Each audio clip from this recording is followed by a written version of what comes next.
యోహాను సువార్త 7వ అధ్యాయము 53వ వచనం చదివితే, అంతటా ఎవరి ఇంటికి వారు వెళ్ళిరి. అంటే అంతకు ముందు రోజు రాత్రి మీటింగ్ అయిపోయిన తర్వాత ఎవరి ఇంటికి వాళ్ళు వెళ్ళిపోయారు. 8వ అధ్యాయం 1వ వచనం, యేసు ఒలీవ కొండలకు వెళ్ళను. తెల్లవారగానే యేసు తిరిగి దేవాలయంలోకి రాగా ప్రజలందరూ ఆయన ఎదుకు వచ్చిరి. రాత్రి మీటింగ్ అయిన తర్వాత ఎవరింటికి వారు వెళ్ళి మళ్ళీ తెల్లవారగానే వాళ్ళందరూ దేవాలయంలోనికి వచ్చేసారు యేసయ్య మాటలు వినాలని. ఎప్పుడు మన క్రైస్తవ లోకం ఇలాంటి స్థాయికి ఎదుగుతుందో నాకు తెలియదు, కానీ దేవుని వాక్యము కొరకైన ఆకలి దుప్పి నీటి వాగుల కొరకు పరిగెత్తినట్లు దేవా జీవమగల దేవుని సంధించుటకు నా ఆత్మ పరుగులెడుతుంది. జీవమగల దేవుడిని ఎదుర్కోవాలని నేను ఆశపడుతున్నాను.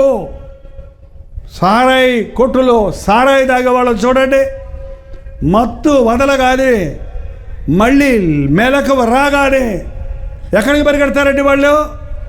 మళ్ళీ సారాయి దుకాణానికే పరిగెడతారు. అది రుచి చూసిన వారు దేవుని సన్నిధి కొరకు పరిగెడతాడు, సారాయి కొరకు కాదు. పరిగెత్తుకుంటూ వాళ్ళు వచ్చారు, ప్రభు బోధిస్తున్నారు. అప్పుడు పరిచయులు శాస్త్రులు వచ్చారంటండి. పరిచయులు అంటే ధర్మశాస్త్రాన్ని, ఆది కాండము, నిర్గమకాండము, లెవియా కాండము, సంఖ్యాకాండము, ద్వితీయోపదేశ కాండము, 5 కాండాలను కంటదా బట్టి రాత్రి మగళ్ళు వల్లించేటువంటి పరిచయుడు బాగా క్షుణ్ణంగా తెలుసు వాడికి. శాస్త్రులు అంటే ఆ రోజు ప్రింటింగ్ ప్రెస్సులు లేవు. ఆ 5 గ్రంథాలని మళ్ళీ తిరగరాసేవారు తోలు దట్టీల మీద. అంటే వాళ్ళు చదవటమే కాదు, వాళ్ళు రాస్తూ బాగా ధర్మశాస్త్రాన్ని మననం చేసిన వాళ్ళు అన్నమాట. వాళ్ళు పొద్దున్నే మీటింగ్ జరుగుతుంటే వ్యభిచారమందు పట్టబడిన ఒక స్త్రీని జుట్టు పట్టుకొని లాక్కొని వచ్చి, ఇలాగ మీటింగ్ జరుగుతుంటే ప్రభు ముందు తీసుకొచ్చి ఆ స్త్రీని ఇలాగ తోసి, ఈ దరిద్రపు కొట్టది, ఈ చండాల పైనది, ఈ నీచురాలు, ఈ పాపి, వ్యభిచారం చేస్తుండగా పట్టుకొచ్చాము. ఇలాంటి వాళ్ళని ఊరు బయటకు తరిమి రాళ్లతో కొట్టి చంపమని మోషే ధర్మశాస్త్రం చెబుతుంది. ఓ బోధకుడా, నువ్వే చెబుతావో చెప్పు. తప్పు పట్టుకోవాలని వచ్చారంట ప్రభు దగ్గరకు వాళ్ళు. ఒకవేళ మోషే ధర్మశాస్త్రం రాళ్లతో కొట్టి చంపమంటే చంపేయండి అయ్యా అంటే, నువ్వేం ప్రేమ కలిగిన దేవుడివయ్యా, నువ్వేమి క్షమించమన్నావు కదా, నువ్వే ప్రేమేది చంపేయమంటావేంటి ఒక అవలను అని నేరం మోపటానికి. పోనీలయ్యా పాపం వదిలేయండి అయ్యా అంటే, నువ్వేమి నీతివంతుడైన దేవుడివయ్యా, వాక్యానికి విరుద్ధంగా నువ్వు మాట్లాడుతున్నావేంటయ్యా, ధర్మశాస్త్రాన్ని మీరేసావు నువ్వు అని నేరం మోపటానికి.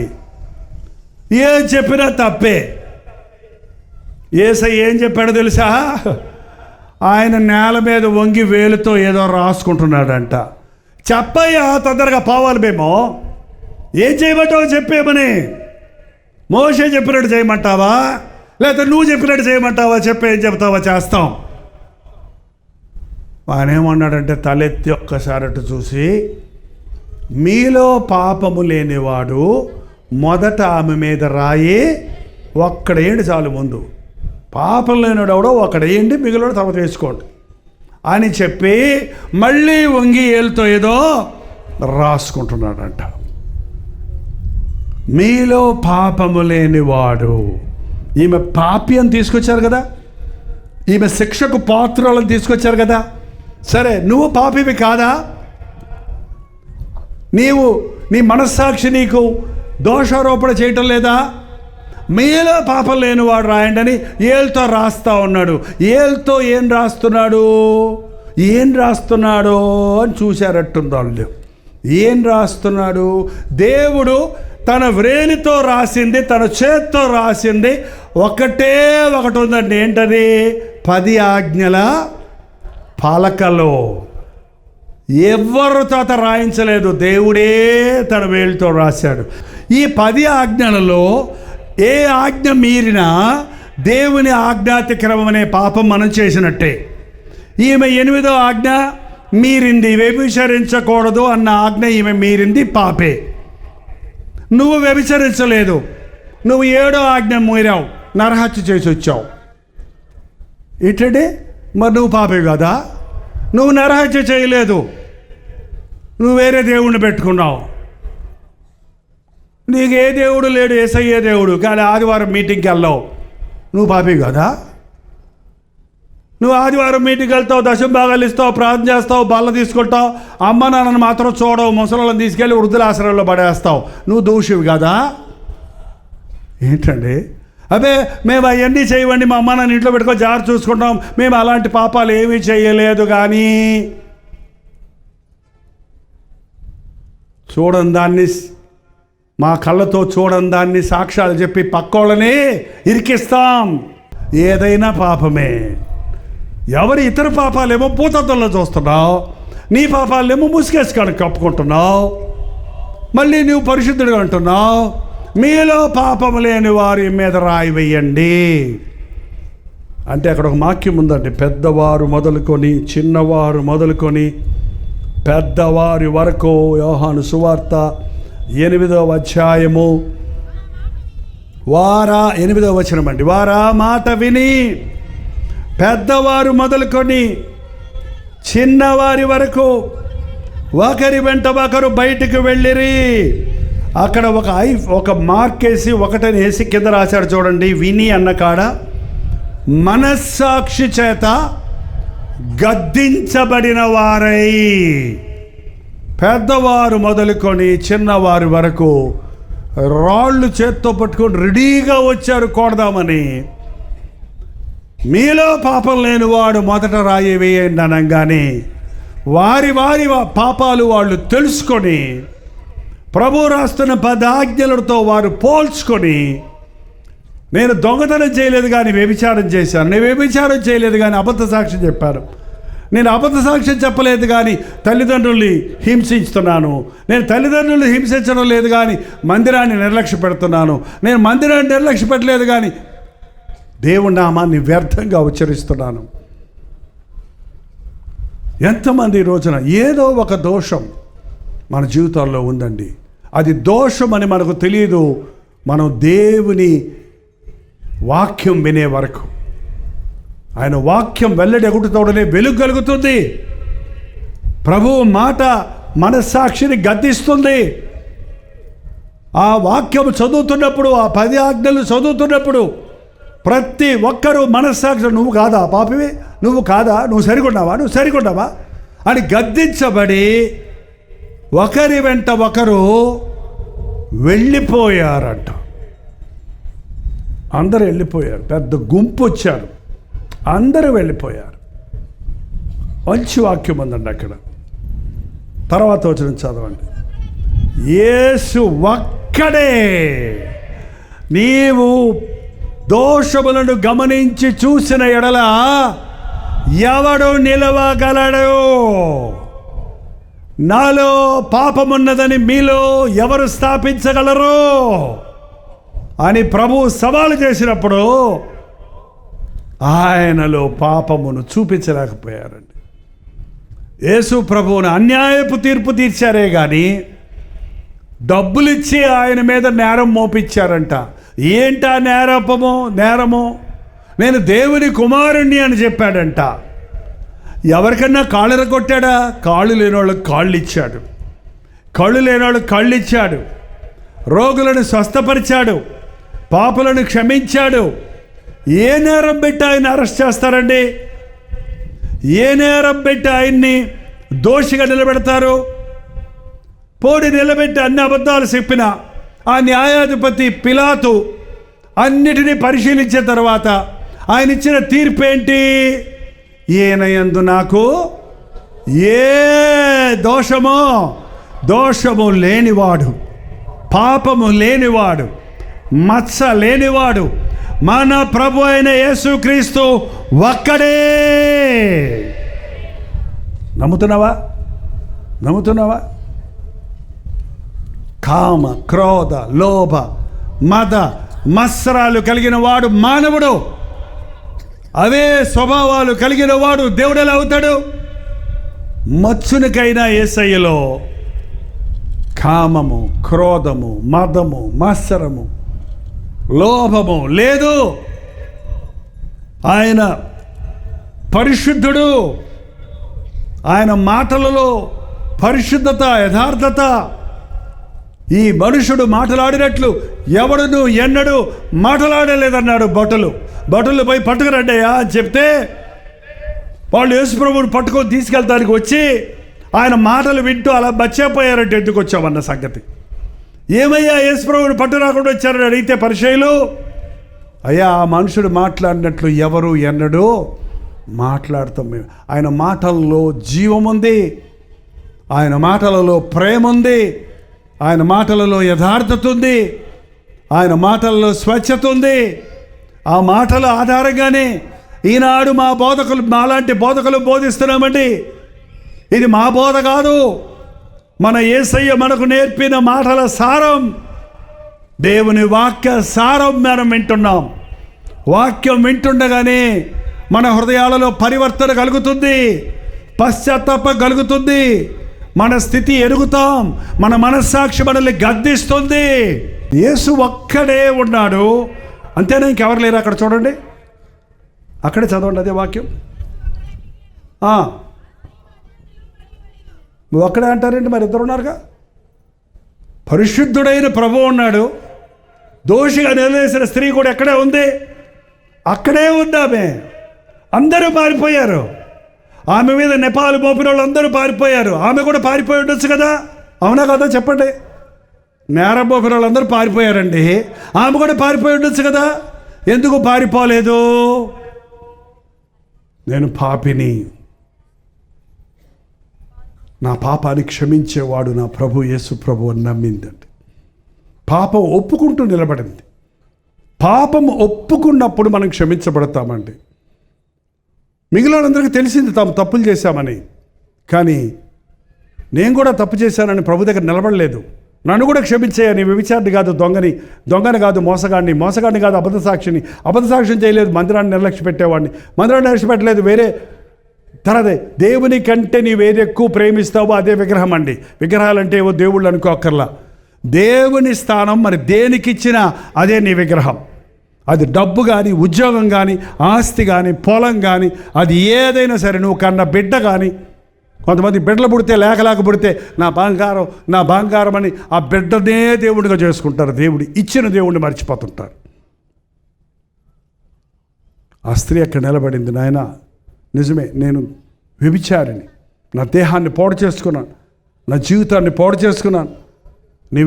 నువ్వు రాయి తీసుకొని నన్ను కొట్టడానికి నువ్వు సమర్థుడువు, నువ్వు పాపము లేనివాడివి, నేను పాపిని, పాపము లేనివాడు రాయి విన్నారు కదా. సో వాళ్ళందరూ పాపులు పారిపోయారు, నువ్వు పాపము లేనివాడివి, నువ్వు శిక్షించడానికి నేను అర్హురాలను, నన్ను శిక్షించి అన్నట్టు నిలబడి ఉందండి. ప్రభు తలెత్తి చూసి ఏమన్నాడు చూడండి. అమ్మా, యేసు తల ఎత్తి చూచి, ఎవరునూ నీకు ఎవరు శిక్ష విధించలేదా? ఎవరు రాళ్లతో కొట్టలేదా? ఆమెమందో చూడండి. లేదు ప్రభువా. ఏమంటుంది? ప్రభువా. యేసు ప్రభువుని ప్రభువా అని ఒప్పుకునేవాడు పశ్చాత్తాపం కలిగిన వాడు. ఈ నాలుక ఆయన ప్రభు అని ఒప్పుకోవాలి. ఆ పరిచయులు, శాస్త్రులు బోధకుడా అంటున్నారు అంతే. యేసు ప్రభు దగ్గర శిష్యులు కూడా బోధకుడా అంటున్నారు చాలాసార్లు. కానీ ఈమె యేసు ప్రభుని ఇంతకుముందు ఎప్పుడైనా చూసిందో, కలిసిందో, విన్నదో లేదో తెలియదు, కానీ ఆయన పలుకే చాలు ఆమె గుండెను బద్దలు కొట్టింది. ఆమెను ప్రభువుగా, రక్షకుడిగా, తన పాపాలకు పరిహారం చేసిన యేసు ప్రభువుగా గుర్తించి, లేదు బోధకుడా అనలేదు, లేదు అయ్యా అనలేదు, లేదు ప్రభువా. అప్పుడు ప్రభు ఏమన్నాడండి? అందుకు యేసు, నేను నీకు శిక్ష విధించను, నేను కూడా నిన్ను శిక్షించదమ్మా, నేను కూడా నీకు శిక్ష విధించను. ఇంకో విధంగా చెప్పాలంటే, అమ్మా నీ శిక్షను నేను భరిస్తాను, నీ నిందను నేను భరిస్తాను, నీ ముఖం మీద పడవలసిన ఉమ్మి నా ముఖం మీద వేయించుకుంటాను, నిన్ను పిడిగుద్దులు గుద్దవలసిన ఆ గుద్దులు నీ కోసం నేను భరిస్తాను, నీ కొరకు నేను ఊరు వెలుపలికి వెళ్ళి నీ స్థానంలో నీ కొరకు నేను మరణిస్తాను, నీ పాపము యొక్క శిక్ష నేను భరిస్తాను, నువ్వు వెళ్ళి నాలాగా పరిశుద్ధంగా జీవించు, నువ్వు వెళ్ళి ఇకను పాపము చేయకు. ఇవాళ ఆయన నామంలో నీ పాపమునకు క్షమాపణ ఉంది, నీ పాప స్వభావము నుండి నీకు విడుదల ఉంది. నువ్వు ఆయన ముందు నిలబడి నేను పాపిని అని ఒప్పుకుంటే చాలండి. ఆచారంగా అలవాటుగా పాపం ఒప్పుకోవటం కాదు. నువ్వు చేసిన తప్పు కొరకు పశ్చాత్తాపడితే దైవ చిత్తానుసారమైన దుఃఖము నీకు కలిగినప్పుడు దాన్ని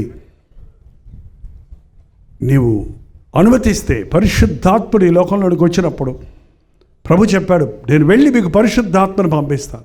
ఆయన వచ్చి పాపమును గురించి, నీతిని గురించి, తీర్పుని గురించి మిమ్మల్ని ఒప్పింపజేయును. తప్పు చేసినవాడు తప్పు ఒప్పుకోడండి, మొండికెత్తుతాడు మానవుడు. మనం స్వతహాగా మన తప్పు ఒప్పుకో, అది కప్పుకోవడానికి ప్రయత్నిస్తాం. కానీ పరిశుద్ధాత్ముడు మన మీదకు వచ్చినప్పుడు మన స్థితి, నిజస్థితి మనకు అర్థమవుతుందండి. దేవుడు ఎంత పరిశుద్ధుడో అర్థమవుతుంది, మనం ఎంత పాపులమో అర్థమవుతుంది, మన పాపాన్ని విడిచిపెట్టకపోతే ఎంత భయంకరమైన తీర్పు ఉన్నదో అర్థమవుతుందండి. పాపం ఒప్పుకుంటే క్షమాపణ, కప్పుకుంటే తీర్పు ఉందండి. ఒప్పుకున్న ప్రతి పాపం క్రీస్తు రక్తంలో కడగబడుతుంది. ఒప్పుకొనని ప్రతి పాపము న్యాయ తీర్పుకు నిన్ను తరుముకుంటూ వెళ్తుంది. ఈ రాత్రి ఒక్కసారి నిన్ను నీవు పరిశీలించుకో. 10 ఆజ్ఞలు ఒక అద్దం లాంటివి. అవి మన సొంత శక్తి ద్వారా మనం నెరవేర్చలేము. అందుకే దేవుడు 10 ఆజ్ఞలు 2 ఆజ్ఞలుగా చేశాడు యేసు ప్రభు. నీ దేవుడైన యెహోవాను పూర్ణ బలముతో, పూర్ణ శక్తితో, పూర్ణ ఆత్మతో, పూర్ణ వివేకంతో ప్రేమించు, నిన్ను వలె నీ పొరుగువాడిని ప్రేమించు. దేవుడిని ప్రేమించిన వాడికి వేరే దేవుడు ఉండడు, వేరే విగ్రహం ఉండదు.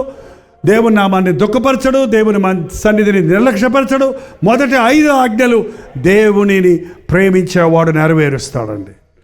పొరుగువారిని మనవలే ప్రేమించినప్పుడు మిగిలిన 5 ఆజ్ఞలు, ఎదుటి వారిని ప్రేమించినప్పుడు వారితో వ్యభిచరించము, వారిని హత్య చేయము, వారి మీద అబద్ధ సాక్ష్యాలు చెప్పము, వారిని అబద్ధమాడము, వారి ఉన్న వాటిని మనం ఆశించము. ఎందుకంటే ప్రేమ ఇస్తుందే కానీ ఆశించదు. ప్రేమ ఉంటే చాలండి. పాపముతో ఆటలాడకుడి. అపవాది మోసగాడు, వాడు తంత్రగాడు, వాడు మర్యాదస్తుడిగా వచ్చి నీ మీద పెత్తనం చేస్తాడు. పాపాన్ని ద్వేషించమన్నాడు దేవుడు. నీతిని ప్రేమించేవాడు పాపమును ద్వేషించాలి. ఈ భయంకరమైన పాపలోకంలో నీతిగా జీవించేవాడే నిజ క్రైస్తవుడు, పరిశుద్ధంగా జీవించేవాడే క్రైస్తవుడు, పాపలలో చేరక ప్రత్యేకంగా ఉన్నవాడే నిజ క్రైస్తవుడు. లోకమంతా ఒక రీతిగా పోతుంది, నువ్వు దేవుని కొరకు సాక్షిగా నిలబడగలగాలి. లోకమంతా వరదలో కొట్టుకుపోతుంది, నువ్వు ఎదురీదాలి. విశాల మార్గంలో పోయేవారు అనేకులు, అది నాశనానికి మార్గం. ఇరుకు మార్గంలో వెళ్ళడానికి పోరాడండి. ఈ రాత్రి ప్రభు నిన్ను ప్రత్యేకపరుచుకున్నాడు కనుకనే నీవెవరివో నీకు తెలియజేయడానికి, నీ జీవితంలో ఇంకా ఉన్న కల్మషాల నుంచి నిన్ను కడగడానికి నువ్వు ఆయన ముందు నిలబడితే, తండ్రి ఇది నా దోషం, ఇది నా పాపం, నేను శిక్షకు పాత్రుడిని అని నీవు ఆయన ముందు నిలబడితే, నేను నీకు శిక్ష విధించను, నీ శిక్షను నేను భరిస్తాను. నీ పాదములతో చేసిన దోషము కొరకు నా పాదములలో శీలలు కొట్టబడతాయి. అవునండి, మన వ్యసనములు ఆయన భరించాడు, మన దోషములు ఆయన భరించాడు, మన కొరకు ఆయన శాపమయ్యాడు. క్రైస్తవ భక్తి యొక్క సారం ఈనాటి క్రైస్తవులకే అర్థం కావటం లేదు. యేసయ్య చేసిన త్యాగం ఎంత గొప్పదో అర్థం కావటం లేదు.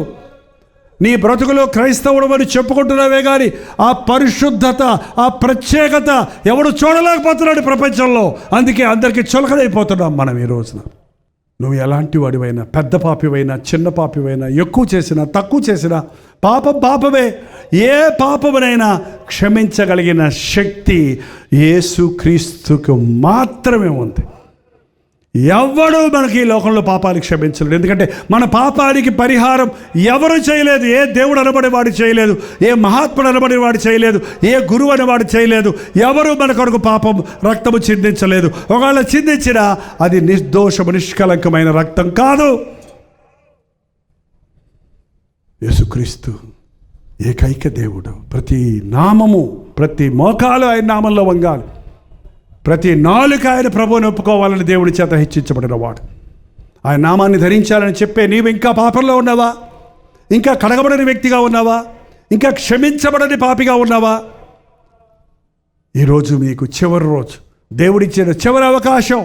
మన పాపములను మనము ఒప్పుకొనిన ఎడల, వెరీ సింపుల్, దేవా నేను పాపినని యథార్థంగా నీవు ఒప్పుకున్న మరుక్షణంలో నా బిడ్డ నేను క్షమించానని చెప్పడానికి ప్రభు సిద్ధంగా ఉన్నాడండి.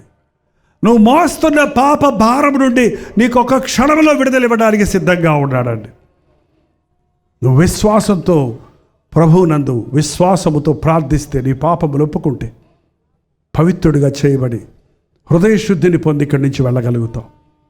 యేసయ్యలో ఉన్న మరొక గొప్పతనం సంగతి నేను చెప్పి ముగిస్తున్నా.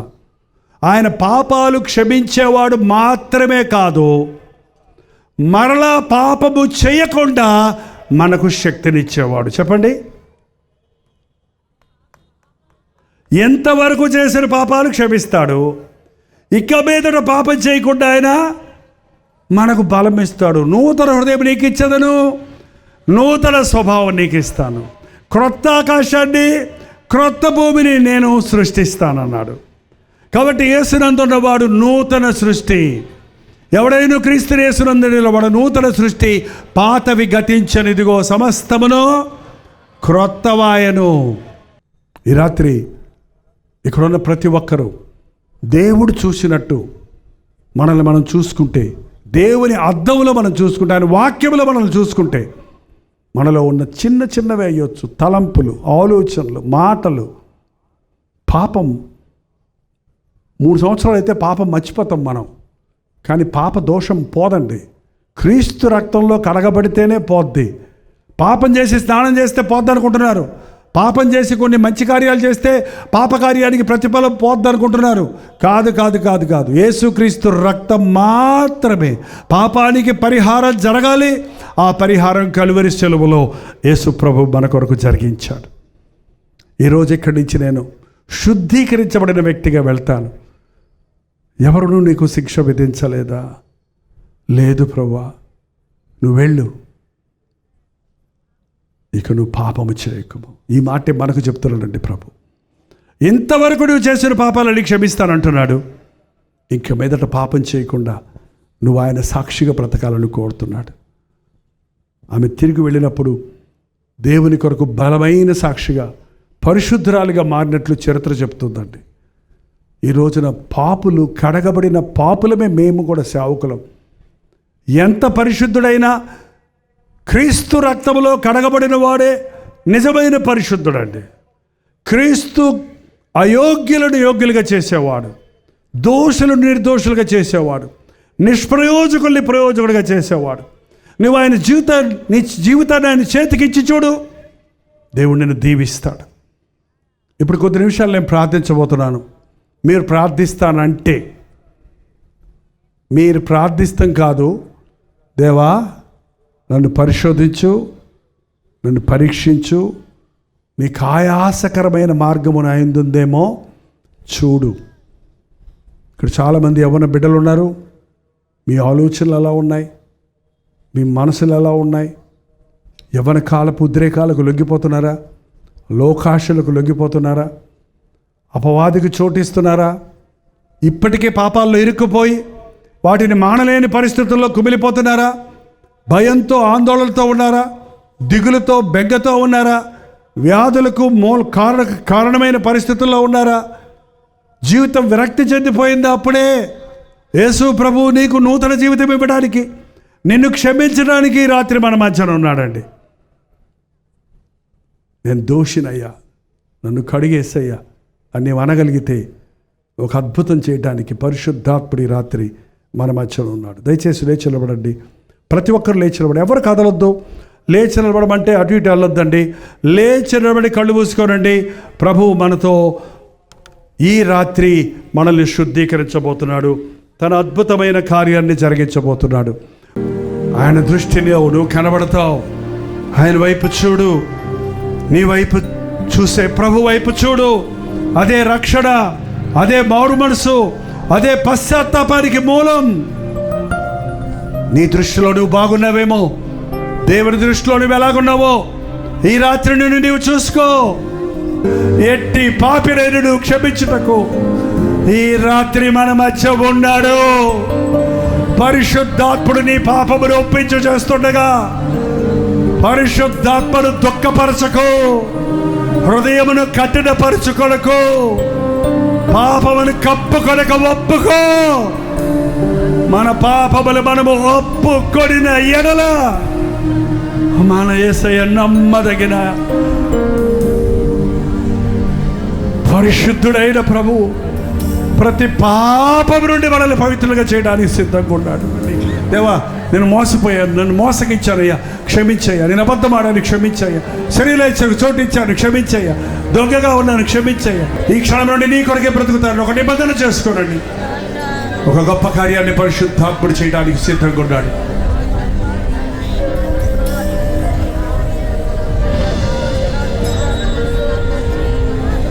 పరిశుద్ధుడా, ప్రేమగల తండ్రి, ఒక్కసారి మమ్మల్ని చూడయ్యా. ఈ ఆవరణలో కూడి వచ్చి అర్ధరాత్రి వరకు నీ మాటలు వింటూ మన సాక్షి చేత గద్దించబడుతున్న ప్రతి ఒక్కరిని చూడయ్యా. నేను దోషిని, ఒకటి కాకపోతే మరొకటి ఏదో ఒక పాపానికి స్థలం ఇచ్చిన వ్యక్తిని గ్రహించుకున్న ప్రతి వ్యక్తి, మన సాక్షి చేత గద్దించబడుతున్న ప్రతి వ్యక్తి నీ ముందు ఆయన తమ జీవితాలను కొమ్మరించడానికి, తమ హృదయాలు కొమ్మరించడానికి, మన సాక్షి చేత గద్దించబడి వెళ్ళిపోయిన వారి వలె కాక మన సాక్షి గద్దింపులతో నీ ముందు నిలబడి పశ్చాత్తాపడుతున్న ఆ స్త్రీ వలె మా తప్పులను ఒప్పుకుంటూ నీ సన్నిధిలో కనిపెడుతున్నామయ్యా. మాతో మాట్లాడయ్యా, మాతో మాట్లాడయ్యా. ఒక్కొక్కరితో మాట్లాడేసయ్యా. నిన్ను ప్రేమిస్తున్నా, నీ కొరకు నా ప్రాణం ఇచ్చా, నిన్ను శిక్షించను, నిన్ను క్షమిస్తున్నానన్న శబ్దం మా చెవుల్లో గిగ్గురుమనాలయ్యా. నీ క్షమాపణ మాకు చాలయ్యా. మా పాప భారం నుంచి మాకు విడుదల కలుగుతుంది. మా సాతాను సంఖ్యల నుంచి మాకు విడుదల కలుగుతుంది. పరిశుద్ధ జీవితాన్ని జీవించడానికి మాకు అభయం దొరుకుతుంది అయ్యా. మా భారాన్ని భరించిన యేసయ్యా, మా పాపాలకు ప్రాయశ్చిత్తం చేసిన ప్రభువా, నీవు పొందిన దెబ్బల ద్వారా ఉన్న స్వస్థత, నీవు చిందించిన రక్తము ద్వారా ఉన్న పాప క్షమాపణ ఈ రాత్రి ఆవరణలో కూడి వచ్చిన ప్రతి ఒక్కరికి అనుగ్రహించము తండ్రి. లైవ్లో ఉంటూ పశ్చాత్తాపడుతున్న వాడిని కూడా దర్శించము నాయన. పాపిని పరిశుద్ధుడిగా చేసే దేవా, నిష్ప్రయోజకుల్ని ప్రయోజకులుగా చేసే యేసయ్య, నాకు అసాధ్యమైంది ఏది లేదన్నావు కదా. త్రాగుడుకు బానిసలైన వారిని నజరుడైన యేసుక్రీస్తు నామములో విడుదల చేయించున్నాము తండ్రి. వ్యభిచార కూపములో శరీర ఇచ్చలకు గురైన వారిని ఈ రాత్రి నజరుడైన యేసుక్రీస్తు నామములో పరిశుద్ధపరుచున్నాము నాయన. వ్యర్థమైన మాటలకు, లోకాశలకు, లోక కార్యాలకు స్థలం ఇచ్చి దేవుని దుఃఖపరుస్తున్న ప్రతి ఒక్కరిని నజరుడైన యేసుక్రీస్తు నామములో విడుదల చేయించున్నామయ్యా. పాపం వల్ల తెచ్చుకున్న వ్యాధులు, శ్రమలు, కరువులు, కష్టాలు, ప్రతి విధమైన వేదన, ప్రతి విధమైనటువంటి చిక్కులు, సమస్యల నుండి నీ బిడ్డలను నజరుడైన యేసుక్రీస్తు నామములో విడుదల చేయించున్నామయ్యా. ఓడిపోయిన శత్రువైన సాతానుకు మేము భయపడక అపవాదిని ఎదురించుటకు, ప్రభు సాక్షులుగా జీవించుటకు పరిశుద్ధాత్మతో మమ్మల్ని ఒక్కొక్కరిని అభిషేకించము తండ్రి. ఎవ్వరు ఒక్కరు కూడా నరకానికి వెళ్ళకూడదయ్యా. ఒక్కరు కూడా నరకానికి వెళ్ళకూడదయ్యా. ఇంకా హృదయం కఠినపరచుకుంటున్న వాళ్ళతో మాట్లాడయ్యా. ఇంకా జీవితాన్ని సమర్పించుకుంటున్న వాళ్ళతో మాట్లాడయ్యా. ఈ చివరి క్షణంలో కొరవలోడు లాగినట్లుగా అటు వాటిని బయటికి లాగుతున్నామయ్యా. బండగుండలను బద్దలు కొట్టిన ఆయన దుష్ట శక్తులను, అంధకార శక్తులను, బలహీనపరచ ఆత్మలను నదుడు యేసుక్రీస్తు నామములో పారదోలుచున్నాము తండ్రి. ప్రతి ఒక్కరూ నడి నెత్తి నుండి అరికాలు వరకు ఉజ్జీవించబడాలయ్యా. మా మాటలు, మా ప్రవర్తన, మా జీవితం మారిపోయాలి తండ్రి. ఈ క్షణంలో మార్చినందుకు వందనాలయ్యా. నమ్ముచున్నాము, అవిశ్వాసం లేకుండా మాకు సహాయం చేయము. తిరిగి వెళ్ళి చూడగా నీ సన్నిధినిచ్చి నడిపించమని క్రీస్తు నామములో అడుగుచున్నాను తండ్రి. మన తండ్రి అయిన దేవుని యొక్క ప్రేమయు, కుమారుడైన క్రీస్తు యొక్క కృపయు, ఆదరణకర్త అయిన పరిశుద్ధాత్మ యొక్క సహవాసమును కూడి వచ్చిన మనందరికీ ఇప్పుడును సదాకాలమును తోడై ఉండును గాక. ఆమేన్, ఆమేన్, ఆమేన్.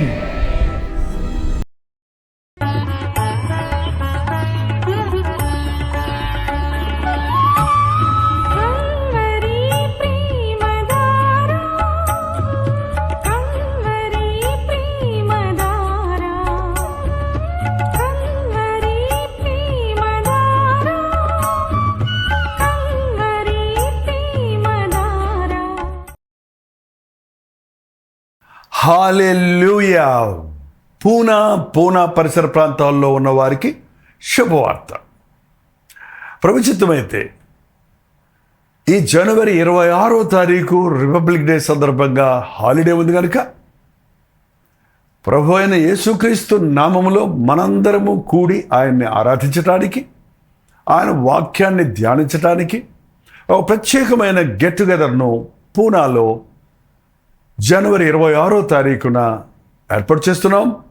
సాయంత్రం 5 గంటల నుంచి 10 గంటల వరకు ఒకే సెషన్. రండి, పాల్గొనండి. హిందీ వారు, తమిళ వారు, తెలుగు వారు, ఈవెన్ మలయాళం ఆర్ కన్నడ భాషలో మాట్లాడే వారందరికీ ప్రేమతో ఆహ్వానిస్తున్నాం.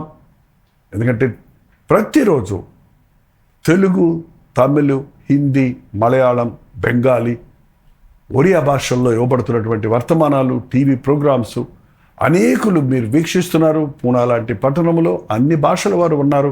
మీ అందరి కొరకు అన్ని భాషల వారిని, అన్ని జాతుల వారిని ప్రభుత్వ రక్తం ఇచ్చి కొన్నాడు కనుక మనందరం ఏకముగా కూడి దేవుణ్ణి మహింపరచడానికి, దేవుడు చేసిన మేళ్లను గురించి ఆయన్ని ఘనపరచడానికి, దేవుని వాక్యాన్ని నేర్చుకొని ప్రభు రాకడ కొరకు సిద్ధపరచడానికి ప్రత్యేకమైన 1 డే గెట్ టుగెదర్ను జనవరి 26వ తారీఖున ఏర్పాటు చేస్తున్నాం. రండి, మీ స్నేహితుల్ని, బంధువుల్ని, ఫ్రెండ్స్ని కూడా ఆహ్వానించండి. మిమ్మల్ని వ్యక్తిగతంగా చూడటానికి, మీ కొరకు ప్రార్థించడానికి కూడా నేను సిద్ధంగా ఉంటాను. రండి, పాల్గొనండి, దైవాశీర్వాదాలు పొందండి. చిన్నగా గమనించండి, YMCA international centre, new Rastapeth, near quarter gate, Poona. మరిన్ని వివరాలు కావాలంటే ఈ కింద పడినటువంటి ఫోన్ నెంబర్కి మీరు కాల్ చేయొచ్చు, వాట్సాప్ మెసేజ్ పెట్టచ్చు. రండి, పాల్గొనండి, దైవాశీర్వాదాలు పొందండి.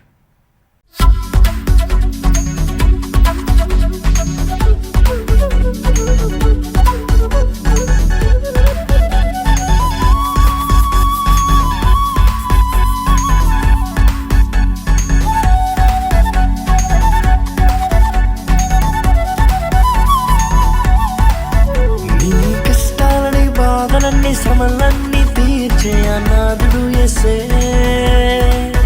నీ కష్టాలని, బాధలన్నీ, శ్రమలన్నీ తీర్చే అనాథుడు యేసే. ఆది నుండి ఉన్నవాడు ఆ దేవుడు, అద్భుతాలు చేసేవాడు నా యేసుడు. ఆది నుండి ఉన్నవాడు ఆ దేవుడు, అద్భుతాలు చేసేవాడు నా యేసుడు.